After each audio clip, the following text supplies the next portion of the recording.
17-ലേക്ക് സ്വാഗതം. സ്വച്ഛതാ ഹി സേവ ക്യാമ്പയിന്റെയും ശുചിത്വ മിഷൻ മാലിന്യമുക്ത നവകേരള പദ്ധതിയുടെയും ഭാഗമായി ഇരിങ്ങോൾ വൊക്കേഷണൽ ഹയർ സെക്കൻഡറി സ്കൂളിലെ NSS യൂണിറ്റിന്റെ നേതൃത്വത്തിൽ ബോധവൽക്കരണ സെമിനാർ സംഘടിപ്പിച്ചു. Iringole government vocational higher secondary സ്കൂളിലെ NSS യൂണിറ്റിന്റെ നേതൃത്വത്തിൽ സ്വച്ഛതാ ഹി സേവ ക്യാമ്പയിന്റെയും ശുചിത്വ മിഷന്റെ മാലിന്യമുക്ത നവകേരള പദ്ധതിയുടെയും ഭാഗമായി മാലിന്യമുക്ത പ്രതിജ്ഞ, മനുഷ്യചെങ്ങല, സ്പെഷ്യൽ അസംബ്ലി, ബോധവൽക്കരണം എന്നിവ നടന്നു.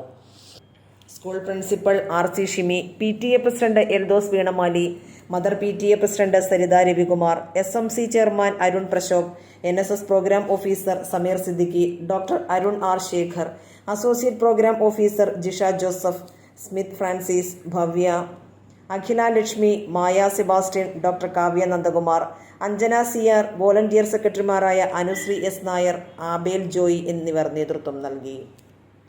Team news 17.